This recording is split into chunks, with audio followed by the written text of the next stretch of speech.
12 रबीउल अव्वल का महीना आता है ना, इनकी बदबख्ती देखो। देवबंदी बरेलवियों को कहते हैं कि बिदती हैं, बरेलवी देवबंदियों को कहते हैं कि काफिर है।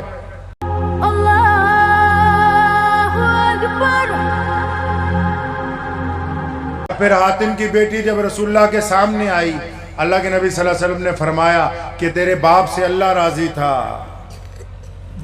फरमाया तेरे बाप से अल्लाह राजी था, वो इतना सखी था, बता तू चाहती क्या है। फरमाया या रसूलल्लाह मुझे रियाज कर रहे तो मेरे सारे सिपाही छोड़ो। अल्लाह के नबी ने फरमाया मैं इसे भी छोड़ रहा हूँ, इसके सिपाहियों को भी छोड़ रहा हूँ, जो जमीन जो मालो ज़र साथ में है वो भी इनको दिया जा रहा है। तो हातिम ताई की बेटी अपने महल में जब पहुंची शाम को, उनके भाई जो थे वो भाग गए थे उस दिन। रात को जब वापस आए तो अपने भाई को कहने लगी अदी, ये आखिरी वाकया सुन लीजिए, वक्त भी हो गया। फरमाया अदी,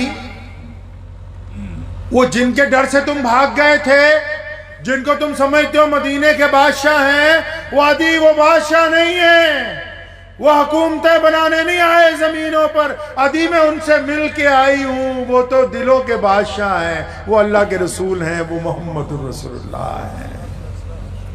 तो अदी कहने लगे तू चाहती क्या है? कहने लगी अदी मैं चाहती हूं कि आप उनसे मिलें जाके।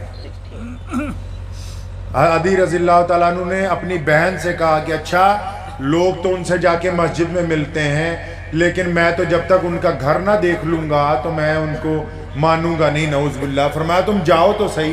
अदी रज़ियल्लाहु फरमाते मैं मस्जिद नबी में पहुंचा, हुज़ूर सल्लल्लाहु अलैहि वसल्लम सहाबा के झुरमुट में बैठे हुए हैं, तो हज़रत अदी को दूर से देख कर फरमाया अदी वो आ गया, आ जाओ तुम्हारा इंतजार था। अदी रज़ियल्लाहु हैरान, फरमाया रसूलुल्लाह मेरा नाम भी जानते हैं। इत्थे तो फुर्सत ही कोई नहीं फतवे देन डे कि इल्मे गैब रसूलुल्लाह के पास था या नहीं था। 12 रबीउल अव्वल का महीना आता है ना, इनकी बदबख्ती देखो। देवबंदी बरेलवियों को कहते हैं कि बिदती हैं, बरेलवी देवबंदियों को कहते हैं कि काफिर है।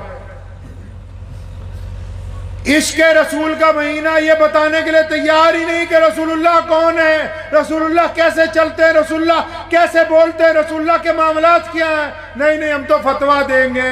तो मैं मौलवियों को अक्सर क्या करता है, आपसे यहाँ भी कहता हूँ कि कुछ बातें हमारी औकात से ऊपर की। हर बंदे की एक हैसियत होती है ना जी, वो हैसियत होती ना हर बंदे की। तो बंदा अपनी हैसियत से अगर ऊपर बात करता है तो हम क्या कहते हैं कि अपनी औकात से फाजिल बात ना करो। रसूलुल्लाह क्या हैं क्या नहीं है ये अल्लाह ही जानता है। हमारी औकात से जरा ऊपर की, कहाँ की बात है जी? ऊपर की बात है। इस मसले में बहस ना किया करें। सही बुखारी में हदीस है, रसूलुल्लाह फरमाया जंग बदर के दिन रात को जब दुश्मन ने चारों तरफ से घेर लिया, सहाबा रज़ियल्लाहु ताला की तादाद सिर्फ 313 है, दूसरी तरफ हजारों लोग हैं, फिर भी छड़ी लेके रात को फरमाया इत्थे अबू जहल डिगना है।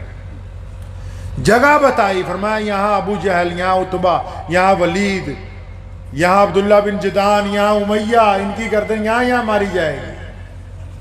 तो कुछ बातें हमारी औकात से ऊपर की होती, उनमें बहसना नहीं है। इसलिए नहीं बहसना ताकि नौज़ बिल्लाह ये बहस जो है हमें रसूलुल्लाह सल्लल्लाहु अलैहि वसल्लम की शान में बेअदबी वाला ना बना दे। समझ गए बात को? नहीं, इस मामले में बहस नहीं करनी। क्या हुज़ूर अकरम सल्लल्लाहु अलैहि वसल्लम के पास कौन से इल्म है कौन से नहीं? अरे वो अल्लाह के नाइब पे अल्लाह जानता है। हमने माना कि इल्म गैब जो है सिर्फ अल्लाह के लिए है, इल्म गैब राज है। हमने माना कि इल्म गैब राज है, लेकिन राज अपनों से कब छुपाते हैं। तो इसलिए इस मामले में बहसना नहीं है। याद रखिएगा मेरी ये नसीहत।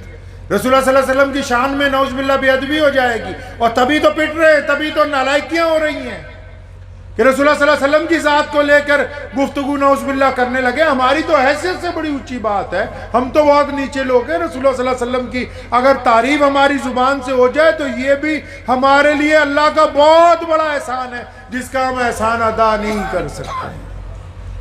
तो अदी आए, अदी को देखते ही कहा हाँ अदी आ भाई, वो तेरा इंतजार कर रहे थे। अदी फरमाते मैं कांप गया कि रसूलुल्लाह को मेरा नाम पता है। अभी मुसाफा करके बैठे, रसूलुल्लाह ने हाथ पकड़ा, फरमाया अदी तुम्हारे से घर पे बात होगी, मस्जिद में बात नहीं करनी।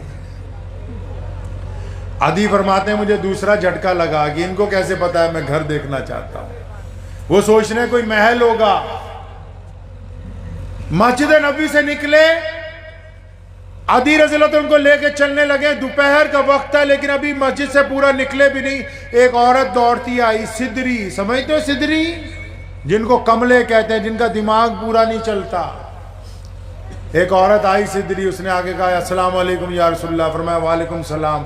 فرمایا یا رسول اللہ آپ سے بات کرنی ہے مجھے. ہمارے پاس تو کوئی کام لے کے آ جائے نا بات کرنے، خاص کر جائے ہم بھی سارے دن دفتر میں بیٹھ کے لوگوں کی بات سنتے ہیں، تو اگر کوئی ہمارے پاس کام لے کے آ جائے نا، لیڈراں کو آ جائے، افسراں کو، مدے دی گل دس ہن کی ہویا، اینا ٹائم نہیں ہے مترا کو، اب بتا اینڈ کی بات بتا تاکہ تیرا فون کر کے معاملہ نپٹا دیں فوراً. اس سدری عورت نے آ کے رسول اللہ کو کہا یا رسول اللہ میں نے آپ سے بات کرنی ہے. صحابہ سارے پریشان کی، یہ تو سدری ہے، کمڑی ہے. سورے رسول صلی اللہ علیہ وسلم نے کہا ہاں بتاؤ کیا کہنا ہے.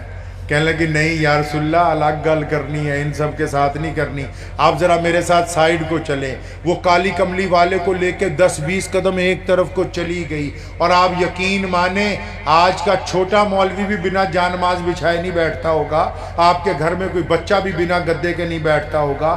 اس سدری عورت نے رسول اللہ صلی اللہ علیہ وسلم کو کہا یا رسول اللہ یہاں ریت پر بیٹھے میرے ساتھ. کائنات کا مالک محمد الرسول اللہ صلی اللہ علیہ وسلم زمین پر اس عورت کے ساتھ بیٹھے، اور پھر اس نے اپنی گفتگو شروع کی. وہ ختم ہی نہیں ہوتی، سدریوں کی تو باتیں ہی نہیں ختم ہوتی بھائی. بہت دیر بات کرتی رہی، اچانک اس کے دل میں آ کے یا رسول اللہ بہت لمبی بات ہوگی اب آپ جائیں. اللہ کے رسول صلی اللہ علیہ وسلم اٹھ کے آئے. ادھر عدی حیران ہے کہ یہ مسلمان، یہ وہ ہیں جن کو لوگ نعوذ باللہ کہتے تھے کہ یہ بادشاہ ہیں، یہ غریبوں کو چھوڑو، یہ پاگلوں کی بات بھی ایسے سن رہے ہیں. اور صحابہ نے فوراً کہا یا رسول اللہ آپ کو شاید نعوذ باللہ پتہ نہیں کہ یہ عورت کملی ہے. اور صحابہ کے کندھے پہ ہاتھ رکھ کے کہا میرے صحابہ مجھے بھی پتہ ہے کہ یہ کملی ہے، سارا مدینہ اس کی نہیں سنتا، میں بھی نہیں اس کی سنوں گا تو پھر اور کون سنے گا. لگتا آپ کو سمجھ نہیں آئی. مطلب سدروں کی اگر ساری دنیا نہیں سنتی تو مسلمان بھی نہیں سنیں گے تو پھر اور کون سنے گا. محمد رسول اللہ نے تعلیم دی ہے. اور پھر عدی بن حاتم طائی کو گھر لے گئے. وہ حیران ہے، 2 کمروں کا حجرہ، کھجور کی چھت، کھجور کی چٹائی، دودھ پیش کیا، کھجوریں کھلائیں. فرمایا آرام کا وقت ہو گیا آپ تشریف لے جائیں. عدی نے ہاتھ پکڑ لیا، فرمایا یا رسول اللہ آیا تو جانے کے لیے تھا لیکن اب نہیں جاؤ.